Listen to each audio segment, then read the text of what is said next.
أعوذ بالله من الشيطان الرجيم. بسم الله الرحمن الرحيم.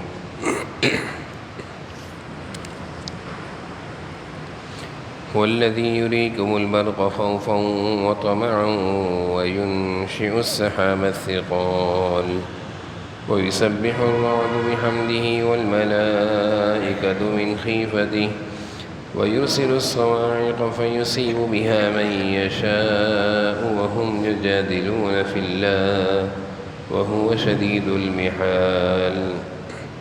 له دعوة الحق والذين يدعون من دونه لا يستجيبون لهم بشيء إلا كباسط كفيه إلى الماء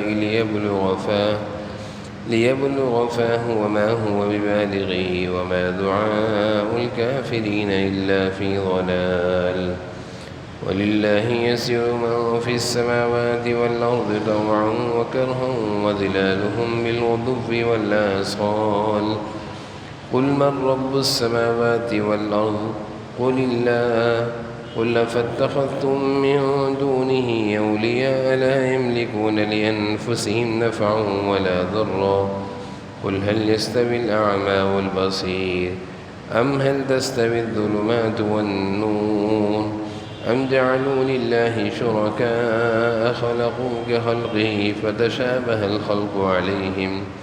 قل الله خالق كل شيء وهو الواحد القهار.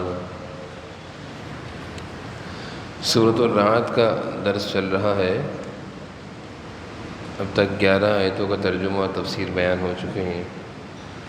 آج سے 12ویں آیت سے لے کر آیت نمبر 16 تک کی تلاوت ہوئی ہے.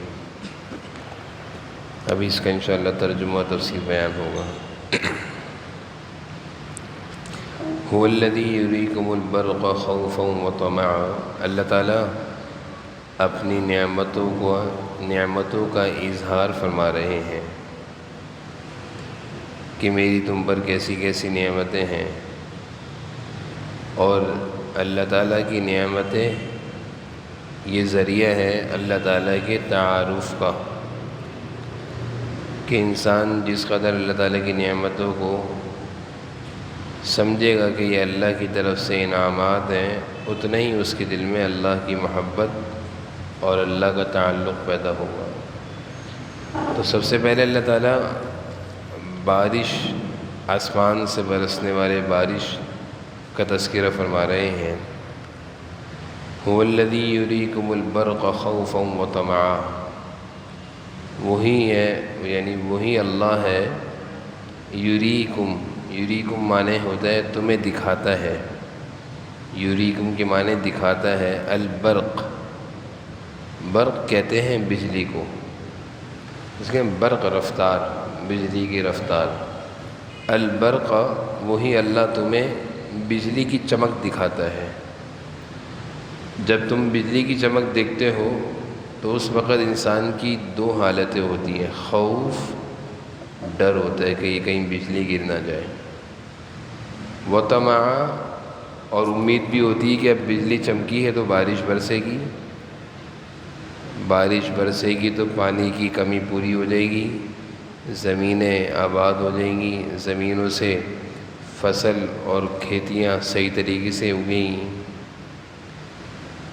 تو اللہ تعالیٰ انسان کی دونوں کیفیت کو بیان فرما رہے ہیں. یریکم البرقا، کہ ہم تمہیں بجلی دکھاتے ہیں، بجلی کی چمک دکھاتے ہیں آسمانوں پر. جب تم بجلی کی چمک دیکھ رہے ہوتے ہو، خوف طاری ہوتا ہے کہ کہیں یہ گر نہ جائے ہم پر. وطمع، اور امید بھی ہوتی ہے. طمع مانے امید بھی ہوتی ہے کہ اب بجلی چمکی ہے تو بارشیں برسیں گی. وَيُنشِئُ السَّحَابَ الثِّقَالَ، اور وہی اللہ ہے جو پانی سے لدے ہوئے بادل اٹھاتا ہے. ثقال کہتے ہیں لدے ہوئے، پانی سے لدے ہوئے، بھرے ہوئے. سحاب بادل، یعنی وہی اللہ ہے جو بادلوں میں پانی بھرتے ہیں اور پھر وہ پانی سے بھرے ہوئے بادل پانی کو لے کر ادھر ادھر بھاگتے ہیں جہاں بارش کو برسانا ہوتا ہے۔ بسا اوقات بادل دکھتے کہیں ہیں، برستے کہیں ہیں، بجلی کہیں چمکتی ہے، بارش کہیں ہوتی ہے، ہوائیں کہیں چلتی ہیں، بارش کسی اور جگہ ہوتی ہے۔ اللہ تعالیٰ فرما رہے ہیں وَيُنشِئُ السَّحَابَ الثِّقَالَ، اور وہی اللہ ہے جو پانی سے لدے ہوئے بھرے ہوئے بادلوں کو اٹھاتا ہے۔ ثقال، سحاب کہتے ہیں بادلوں کو، ثقال بھرے ہوئے، وہی اللہ ہے جو پانی سے بھرے ہوئے، بھائی بارش جو برستی ہے بادلوں سے برستی ہے، تو ان بادلوں میں پانی کہاں سے آتا ہے؟ اللہ تعالیٰ فرما رہے ہیں ہم ہی ان بادلوں میں پانی بھرتے ہیں۔ یہ نظام ہے، یہ دنیا کا اتنا بڑا، کائنات کا اتنا بڑا نظام جو چل رہا ہے، یہ خود سے نہیں چل رہا، اس کے پیچھے اللہ تعالیٰ کی قدرت ہے۔ تو اللہ تعالیٰ اپنی قدرت کا اظہار کر رہے ہیں ہمارے سامنے، تاکہ ہمارے دلوں میں اللہ کا تعلق، اللہ کی محبت، اللہ کی ذات کا یقین بیٹھے کہ کوئی ذات ہے کہ جو سارے نظام کو چلا رہی ہے۔ وَيُسَبِّحُ الرَّعْدُ بِحَمْدِهِ، اور بادلوں کی گرج اس کی تسبیح اور حمد کرتی ہے۔ رعد کہتے ہیں بادلوں کی گرج، یعنی بادلوں کی کڑک، بادلوں سے نکلنے والی آواز کو کہتے ہیں رعد۔ تو اللہ تعالیٰ فرما رہے ہیں جو بادلوں سے آواز نکلتی ہے یہ تم لوگوں کو آواز سنائی دیتی ہے، دراصل یہ اللہ کی تسبیح اور تحمید کر رہے ہوتے ہیں۔ یسبح مانے تسبیح، بحمدی حمد و ثنا، یعنی اللہ تعالیٰ کی حمد و ثنا اور اللہ کی تسبیح بادل بھی کر رہے ہوتے ہیں۔ رعد کہتے ہیں وہ جو زوردار کڑک شڑک کی آوازیں آ رہی ہوتی ہیں، وہ بادل اللہ کی حمد و ثنا کر رہے ہوتے ہیں۔ والملائکہ، اور فرشتے بھی، من خیفتی، اللہ کے ڈر سے، خیفتی کہتے ہیں اللہ کے ڈر، خوف سے اللہ کی حمد و ثنا کرتے ہیں۔ وَيُرْسِلُ الصَّوَاعِقَ، اور وہی کڑکتی ہوئی بجلیاں بھیجتا ہے۔ یرسل مانے بھیجتا ہے، صواعق کڑکتی ہوئی بجلیاں، جب بادل کڑکتے ہیں، بجتے ہیں زور سے، تو آسمانوں پر بجلیاں جو چمکتی ہیں تو وہی اللہ بھیجتا ہے۔ یرسل مانے وہی اللہ بھیجتا ہے، الصواعق کڑکتی ہوئی بجلیاں آسمانوں پر جو چمکتی ہیں، یعنی بارش اور بارش سے پہلے جو آسمان کا حال ہوتا ہے، جو بادل برستے ہیں، گرجتے ہیں اور بجلیاں چمکتی ہیں، یہ سارا نظام اللہ تعالیٰ بیان فرما رہے ہیں کہ یہ ہم کرتے ہیں سب۔ وَيُرْسِلُ الصَّوَاعِقَ، وہی اللہ ہے جو کڑکتی ہوئی بجلیاں بھیجتا ہے۔ فَيُصِيبُ بِهَا مَن يَشَاءُ، پھر جس پر چاہتا ہے وہ بجلیاں انہیں مصیبت بنا کر ان پر گرا دیتا ہے۔ فَيُصِيبُ بِهَا، گرا دینا، مَن يَشَاء، جس پر چاہتا ہے، یعنی وہ بجلیاں بسا اوقات زمین کے کسی خالی حصے میں جا کر گرتی ہیں، جو کہتے ہیں نا بجلی گر گئی، وہ اللہ کے حکم سے گرتی ہے، اور بعض دفعہ انسانوں پر، جانوروں پر گر جاتی ہیں۔ اللہ فرمانے ہیں فیصیب بہا، ہمارے علم سے ہوتا ہے سب۔ یہ سارا نظام کائنات جو انسانوں کو دکھ رہا ہوتا ہے، یہ اللہ کے حکم سے چل رہا ہوتا ہے، یہ کہ خود سے نہیں چل رہا۔ انسان اللہ کی ہر نعمت کا محتاج ہے، ہر لمحے، ہر گھڑی۔ بارشوں کا نظام اگر رک جائے اور بارشیں برسنا ختم، بند ہو جائیں، تو کیا کہتے ہیں، قحط پڑ گیا، اور جب قحط پڑتا ہے تو پھر انسان مرتے ہیں۔ دیکھا جائے کہ سارا نظام اللہ کے حکم سے چل رہا ہے۔ بارشیں بند ہوتی ہیں، پانی کی کمی سے لوگ مرتے ہیں۔ بارشیں بند ہوتی ہیں، زمین بنجر ہو جاتی ہے، زمین بنجر، جن علاقوں میں بارشیں نہیں ہوتی وہاں کی زمینیں بنجر، ویران، کسی کام کی نہیں ہوتی۔ جب زمین بنجر ہوگی تو زمین سے فصل نہیں اگے گی، گھاس نہیں اگے گی، سبزیاں نہیں اگے گی۔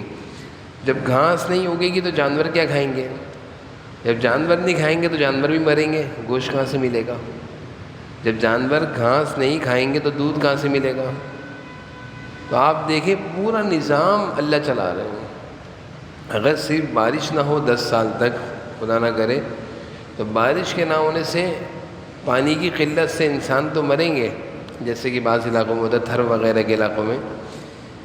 دوسرا یہ کہ بارش کے نہ ہونے سے زمین بنجر ہو جائے گی، زمین میں گھاس نہیں ہوگی کہ تو جانور کیا کھائیں گے؟ جب جانور گھاس نہیں کھائیں گے تو دودھ کہاں سے ملے گا؟ جانور مریں گے. تھر وغیرہ کے علاقوں میں جہاں انسان مرتے ہیں تو جانور بھی تو مرتے ہیں. گوشت کہاں سے ملے گا؟ گوشت سے بھی گئے، گوشت سے گئے، دودھ سے گئے، پانی سے گئے. زمین پر جب بارش نہیں ہوگی تو سبزیاں کیسے ہوں گی؟ سبزی سے بھی گئے. دالیں بھی زمین سے نکلتی ہیں، اس سے بھی گئے. اب بتائیں، انسان کہتا ہے میں بہت کچھ کر لوں گا، اللہ کہتا ہے صرف میں بارش بند کروں گا نا تمہاری ساری زندگی جام ہو جائے گی. ساری زندگی ہم اللہ تعالیٰ کی ہر نعمت کے ہر وقت محتاج ہیں. کس وقت اللہ تعالیٰ کی کوئی نعمت ہم سے بند ہو جائے اور ہم ہاتھ پہ ہاتھ رکھ کے بیٹھ جائیں. وَهُمْ يُجَادِلُونَ فِي اللَّهِ. اور یہ کافروں کا حال یہ ہے کہ اللہ کے بارے میں یجادلون، بحثیں کرتے ہیں کہ اللہ ہے کہاں، اللہ ہے کون. وَهُوَ شَدِيدُ الْمِحَالِ. حالانکہ اس کی طاقت بڑی زبردست ہے. شدید محال، اس کی طاقت بڑی زبردست، وہ بڑی زبردست طاقت والا ہے جس کے بارے میں جھگڑے کر رہے ہیں. اور پھر آگے اللہ فرما رہے ہیں لہو دعوت الحق. وہی اللہ ہے جس سے دعا کرنا برحق ہے، جس سے مانگنا حق ہے، جس کو پکارنا حق ہے. لہو دعوہ، دعا، دعوہ مانے دعا، یعنی دعا کرنا، اپنی مرادوں کو اللہ کے سامنے رکھنا، یہ اللہ ہی کے لیے ہے، اللہ ہی کے سامنے رکھنا حق ہے. والذین یدعون من دونی. اور اللہ کو چھوڑ کر یہ لوگ جن لوگوں کے سامنے، جن لوگوں کو پکارتے ہیں، یدعون مانے پکارتے ہیں، من دون ہی اللہ کے علاوہ، لا یستجیبون لہم بشیء. لا یستجیبون مانے یہ کوئی جواب نہیں دے سکتے.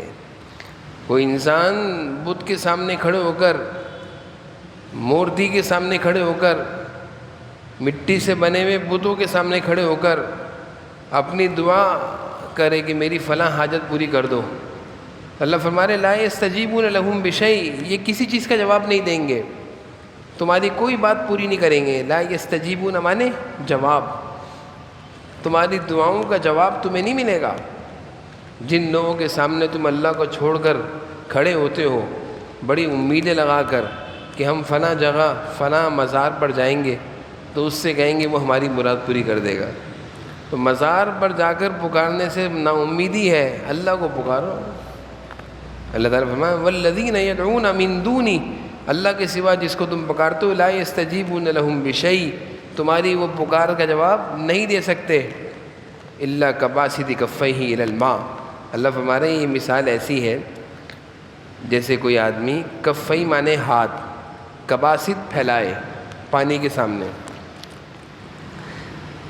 اس کی مثال ایسی ہے جیسے کوئی بتوں کے سامنے کھڑے ہو کر دعا مانگے تو اس کی دعا قبول ہوگی نہیں. اللہ فرما رہے ہیں اس کی مثال ایسے ہی ہے جیسے کوئی آدمی پانی کے سامنے ہاتھ پھیلا کر کھڑا ہو جائے، لیبلغ فاہ، تاکہ پانی خود ہی اس کے منہ میں پہنچ جائے.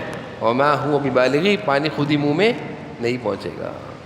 تو اس طرح پانی کے سامنے ہاتھ لے کر کھڑا رہے انسان اور چاہے کہ پانی خود ہی منہ میں آ جائے. اللہ فرما رہے ہیں وما هو ببالغ، ایسے نہیں آئے گا، پانی اٹھانا پڑے گا. تو جس طرح وہ انسان ناکام ہے، سارا دن پانی کے سامنے ہاتھ لے کر کھڑا ہوا ہے تو اس کے ہاتھ میں پانی آ جائے گا. ایسے ہی جو شخص بتوں کے سامنے، غیر اللہ کے سامنے اللہ کو چھوڑ کر ہاتھ پھیلائے کھڑے ہوئے ہیں، منتیں مانگ رہے ہیں، وہ ایسے ہی کھڑے رہیں گے، ان کی مرادیں پوری نہیں ہوں گی. کتنی زبردست مثال دی ہے اللہ نے، سمجھ میں آئی؟ اللہ تعالیٰ یہ سمجھانا چاہ رہے ہیں کہ اللہ کو چھوڑ کر جس کے سامنے بھی تم رو، ہاتھ پھیلاؤ، منتیں مانگو، مرادیں مانگو، تم ایسے ہی ناکام ہوگے جیسے وہ شخص جو پانی کے سامنے کھڑا ہو گیا ہاتھ پھیلا کر کے پانی خود ہی آ جا میرے ہاتھ میں. پانی اس کے ہاتھ میں سارا دن کھڑے رہنے سے بھی نہیں آئے گا، اس کو پانی گلاس میں لے کر پانا پڑے گا. جیسے وہ ناکام ہے، اسی طرح بتوں کے سامنے، غیر اللہ کے سامنے جو لوگ کھڑے رہتے ہیں ہماری فلاں مراد پوری کر دو، ہم سے ہمارا فلاں کام کر دو، ہمارا کاروبار چلا دو، ان کی بھی مرادیں پوری نہیں ہوں گی۔ ترجمہ دیکھیے گا، لہو دعوت الحق، اللہ ہی کو پکارنا برحق ہے، دعوت اللہ ہی کو پکارنا، والذین یدعون، اور جو لوگ پکارتے ہیں من دونی، اللہ کے سوا کسی اور کو، غیر اللہ کے سامنے کھڑے ہو کر منتیں مانگتے ہیں، لا یستجیبون لہم بشیء، یہ غیر اللہ ان کی بات کا جواب نہیں دے سکتے، بلکہ ان کی مثال تو ایسی ہے، کباسط کفئی، ہاتھ پھیلائے، جیسے کوئی شخص ہاتھ کو پھیلائے، باسط معنی ہوتے ہیں پھیلانا، کفئی معنی ہاتھوں کو پھیلائے، الالماء پانی کی طرف، کباسط معنی پھیلانا، کفئی ہاتھوں کو، الالماء پانی کی طرف ہاتھ پھیلائے، اور یہ چاہے لیبلغ فا، لیبلغ معنی پہنچے، فا منہ تک، اور وہ کیا چاہے کہ پانی منہ تک پہنچے۔ اللہ فرما رہے ہیں وما ہوا ببالغی، ایسے پانی نہیں پہنچے گا منہ پر، پانی اٹھانا پڑے گا، ہاتھ پھیلانے سے پانی منہ تک نہیں آئے گا۔ وما دعاء الکافرین الا فی ضلال، اور یہ کافروں کے دعا کرنے کا نتیجہ اس کے سوا کچھ نہیں کہ یہ بھٹکتے پھرتے ہیں، اور کافروں کی پکار اور کافر جو بتوں کے سامنے پکارتے ہیں یہ سوائے گمراہی کے اور کچھ نہیں ہے۔ دعاء الکافرین، کافر جو پکارتے ہیں بتوں کو سوائے گمراہی کے کچھ نہیں ہے۔ آگے دیکھیں اللہ تعالیٰ فرما رہے ہیں وَلِلَّهِ يَسْجُدُ مَن فِي السَّمَاوَاتِ وَالْأَرْضِ، اور وہ اللہ ہی ہے جس کو آسمان اور زمین کی ساری مخلوقات سجدہ کرتی ہے۔ یسجد مانے سجدہ کرتی ہے، من فی السماوات والارض، آسمان و زمین کی ساری مخلوق اللہ کو سجدہ کر رہی ہے، درخت کے پتے، سمندروں کی مچھلیاں، ہر چیز اللہ کو سجدہ کر رہی ہے اپنے انداز میں، بلکہ بعض درخت ان کی تصاویر آتی ہے کہ اس طرح گویا وہ اللہ کو سجدہ کر رہے ہیں، بلکہ بعض درخت ایسے ہیں ان کی شاخوں سے دکھتا ہے کہ اللہ لکھا ہوا ہے، یعنی ہر جگہ اللہ تعالیٰ کی قدرت کے عجیب عجیب مناظر دکھتے ہیں۔ اللہ خود فرما رہے ہیں یسجد من فی السماوات والارض، جو کچھ آسمان و زمین میں سب اللہ ہی کو سجدہ کرتے ہیں، ایک انسان تو ہے کہ اللہ کو سجدہ نہیں کرتا۔ اور کس طرح سجدہ کرتے ہیں؟ طوعا وکرہا، خوشی کے ساتھ بھی اور مجبوری کے ساتھ بھی کرنا ہے اللہ کو سجدہ، طوعا خوشی کے ساتھ، کرہن مجبوری کے ساتھ، اور وظلالہم، اور ان کے سائے یعنی درختوں کے سائے وہ بھی سجدہ کرتے ہیں، کب؟ بالغدو والآصال، صبح اور شام، درختوں کے سائے بھی اللہ کو سجدہ کرتے ہیں۔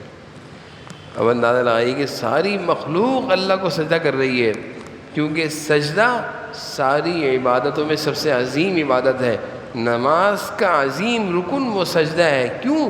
اس لیے کہ انسان اپنے آپ کو اللہ کے آگے جا کر زمین پہ ڈال دیتا ہے کہ اللہ میں کچھ نہیں ہوں، میں کچھ نہیں ہوں، میری کوئی طاقت نہیں، میری کوئی ہمت نہیں، میں آپ کے آگے بے بس ہوں، اس لیے ساری مخلوق اللہ کو سجدہ کرتی ہے۔ وَظِلَالُهُمْ بِالْغُدُوِّ وَالْآصَالِ، ظلال مانے سائے، درختوں کے سائے، ظلال مانے سائے، یعنی یہ سائے بھی سجدہ کرتے ہیں۔ آپ نے دیکھا ہوگا درختوں کے سائے ہوتے ہیں وہ بھی سجدہ کرتے ہیں اللہ کو۔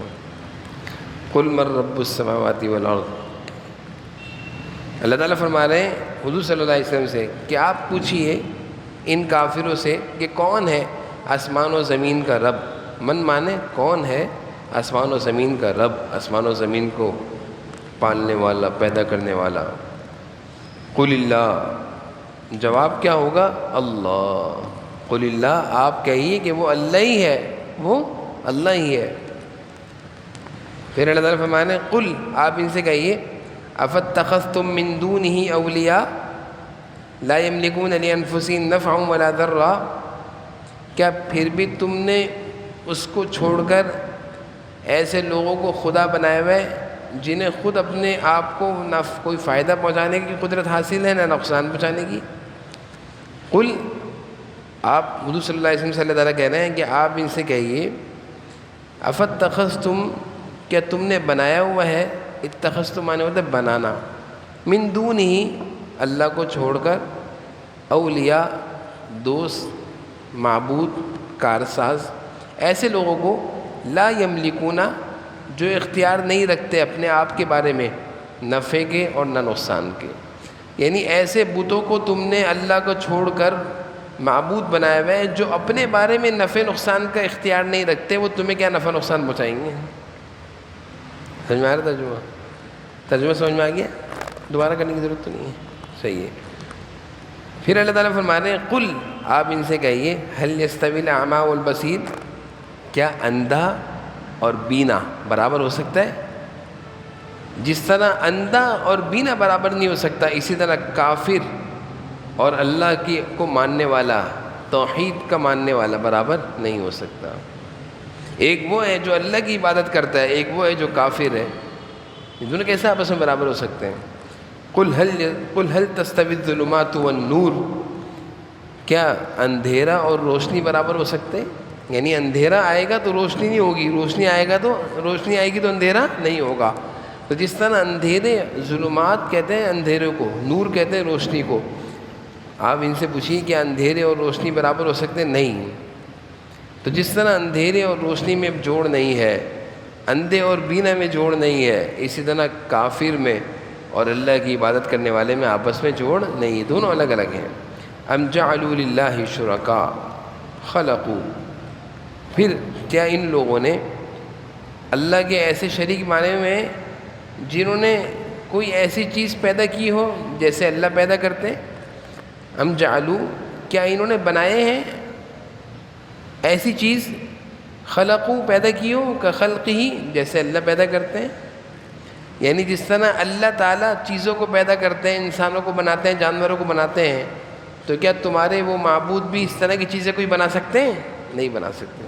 ام جعلوا کا ترجمہ یہی ہے، ام جعلوا للہ شرکاء خلقوا کخلقی، خلقوا انہوں نے بھی پیدا کیے ہوں، کخلقی جیسے اللہ نے پیدا کیے. جیسے تمہارے شرکاء کہتے ہیں تمہارے معبودوں نے کوئی ایسی چیز پیدا کی ہو، خلقوا پیدا کی ہو، کخلقہ جیسے اللہ پیدا کرتے ہیں. فتشابہ الخلق علیہم، اور اس وجہ سے ان دونوں کی تخلیق ایک جیسے معلوم ہو رہی ہو. یعنی تمہارے باطل معبودوں نے کوئی چیز بنائی ہو اور اللہ نے بھی کوئی چیز بنائی ہو اور دونوں ایک جیسے معلوم ہوتے ہوں، ایسا نہیں ہے. قل اللہ خالق، آپ ان سے کہیے اللہ ہی ہر چیز کا پیدا کرنے والا ہے. قل اللہ خالق کل شیء، اللہ ہی ہر چیز کا پیدا کرنے والا ہے. وہو الواحد القہار، اور وہی تنہا ایسا ہے کہ اس کا اقتدار سب پر حاوی ہے، اس کا اقتدار سب پر حاوی ہے. واحد تنہا، قہار ہر چیز پر غالب ہے. یعنی اللہ ہی ہر چیز کا پیدا کرنے والا ہے. تم جن بتوں کی عبادت کرتے ہو انہوں نے آج تک ایک مکھی بھی پیدا کی ہے، اور وہ مکھی بھی ایسی ہو کہ اللہ کی بنائی ہوئی مکھی ہو، ان کی مکھی ایک جیسی ہو؟ نہیں، اللہ کی بنائی ہوئی مکھی جیسی مکھی بھی نہیں بنا سکتے وہ.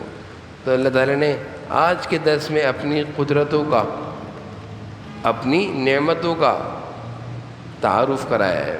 اور یہ تعارف ایسا ہوتا ہے کہ جو انسان کو اللہ سے قریب کرتا ہے. اللہ کی قدرت، اللہ کی نعمتوں کا احساس کہ اللہ کے اتنے انعامات ہیں ہم پر، اور ہم کیسے اللہ کو بھلائے بیٹھے ہوئے ہیں.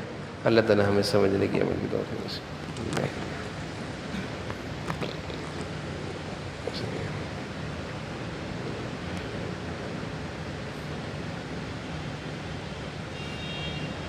صلی اللہ تعالیٰ علیہ وسلم.